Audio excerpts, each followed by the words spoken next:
Over 2,500 years ago, in warring China, a humble bookkeeper would become the first major philosopher in the Chinese tradition. Unlike the later Greek thinkers like Plato and Aristotle, this bookkeeper wasn't as obsessed with the big questions of philosophy like, what is the meaning of life? Or what knowledge can we have of the world? Or is there such a thing as free will? Instead, this philosopher started with a much simpler but equally profound question. He wanted to know, how should all of us live out our lives every day? We know this thinker by the name of Confucius, and although we can learn more about him by exploring the massive influence he had on Chinese culture, perhaps a better question is, what would Confucius do if he were alive today? The first thing Confucius would probably do is meet up with his great-great-great-great-great-great-great-great-grandson. Yes, the actual genealogy of Confucius has been tracked, and his descendants are alive today in Taiwan. The next thing he would do is probably befriend this man, Michael Puett. Puett is a soft-spoken Harvard professor who spent his career popularizing Confucius in the West, clearing up Confucian confusions along the way. In modern times, Confucius has developed a reputation as a rigid thinker, interested in order and putting everyone and everything in its proper, unchanging place. For Puett, this conception of Confucius couldn't be any further from the truth.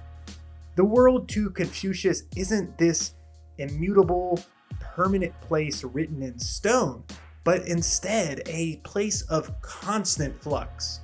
Confucius shows us how philosophy often goes astray when it tries to formulate abstract, universal laws.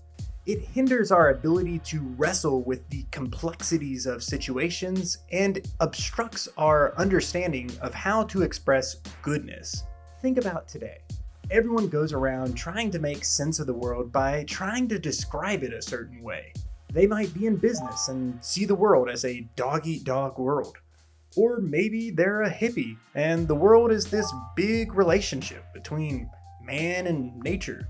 That Mother Nature takes care of her children. Or maybe you're someone that's on the wrong side of that nature, and when your town is ravaged by a tornado, you may find hope in seeing a world run by a god who works in mysterious ways.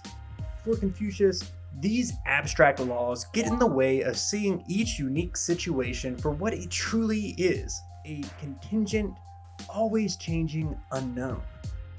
Take, for instance, the platitudes tossed around today that pass as wisdom.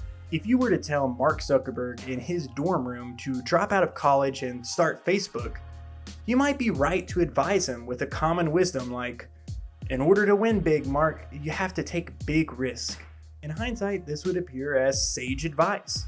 But the truth is that he could just as easily have dropped out of Harvard, failed big in some pipe dream startup, then be left degreeless with no prospects in his mid-20s. In this scenario, the better advice might be something more cautious like, don't bet the ranch. That we live in a world where contradictory expressions like, you gotta bet it all, or don't bet the ranch, both pass as standards of wisdom, is proof that we aren't really looking at the world correctly. Confucius would be suspicious of these abstract laws, favoring instead to see each situation uniquely and to not try to formalize every situation into a catch-all for how the world works. But if Confucius was only slightly turned off by these platitudes, he'd be totally disgusted by Instagram. And not because of the obvious problems a lot of us see in Instagram, the self-absorbed, insecure, materialistic, banal sadness of selfies and comparison. Instead, for Confucius, the worst part of Instagram would be the prevailing worldview that dominates it. This worldview is something many of us in the West actually agree on, even if we are annoyed by Instagram influencers. Instagram is dominated by slogans for how to live a good life. It's all about authenticity. It's an injunction to look within and find yourself, your true self. When you find yourself, you'll live a good and happy life. There are several problems with this. For instance, what if you dig deep to find yourself and you discover that your true self is a miserable asshole? But the major problem to Confucius is in the task itself. When you are searching for yourself, what is it that you are actually looking for?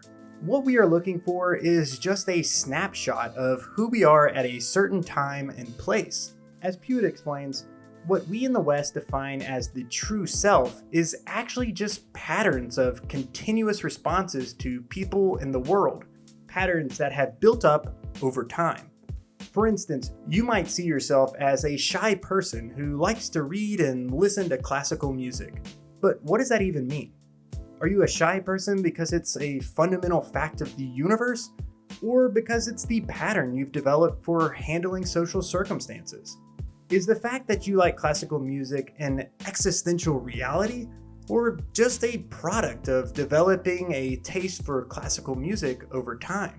At the moment of your birth, was it decreed in heaven that you would be a person who would enjoy books? Or did you just luck into reading Harry Potter as a child and one thing led to another so that now you enjoy reading as your favorite pastime? When we describe ourselves a certain way, we are taking a limited number of our emotional dispositions during a certain time and place and allowing those to define us forever. Confucius would want us to worry less about finding ourselves and more about how we transform ourselves, how we become better people. So how do we become better people? For Confucius, the key is ritual. Rituals get a bit of a bad rep nowadays. They either have a cultish connotation or are viewed as these stuffy, out-of-date relics of the past. But to Confucius, rituals are the perfect tool to transform ourselves. In an age overrun with unrealistically ambitious New Year's resolutions, fitness challenges, and diet fads, Confucius would provide a vision of transformation which focuses not on the grand, dramatic event, but on these small, repeated moments. These small, repeated moments, these daily rituals, are a way to break the patterns of behavior that have come to define us. Like saying, "I love you." These as-if moments create moments of connection throughout the day that build up slowly, but no less dramatically, over time. During the Han Dynasty in around 100 BC China, many popular rituals focused on role reversal. For example, the father would be forced into the role of the son, and the son would play the role of the father. This ritual revealed each other's perspective. The son learned what it's like to be in a position of authority, while the father would remember what it's like to be the more subservient one. Through these repeated rituals, the father and the son could change their patterns of behavior to be more understanding and better to each other. But these rituals can have less dramatic consequences too. Today, Confucius might see all the music in the world and be surprised by how much of the airwaves are dominated by just a few songs. People now identify with certain types of music. Some people are hip-hop heads, others only listen to country. Think about yourself. You might like classic rock, but can't stand the sound of heavy metal. You might conclude that you're just not a heavy metal person. But how does anyone become a heavy metal person? Confucius might visit a music review site and see all kinds of highly reviewed heavy metal albums and challenge you. Why don't you like these albums? If you made a daily ritual where every morning you listen to a new heavy metal album, at first, yeah, you might hate it, but in time, a taste might develop. The you that exclusively listens to pop music might prevent you from becoming a version of yourself who loves all types of music.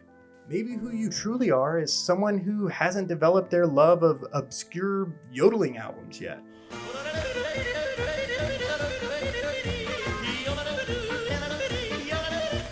For Confucius, these rituals are an answer to his favorite question: how should we all live out our lives every day? Will we be slaves to the person we are stuck in the present? Or will we act in a way that opens up a constellation of possibilities? If you exercise rituals every day, you might find that you can change your life for the better. Or maybe you learn you're more a Plato type and not really a Confucius type of person.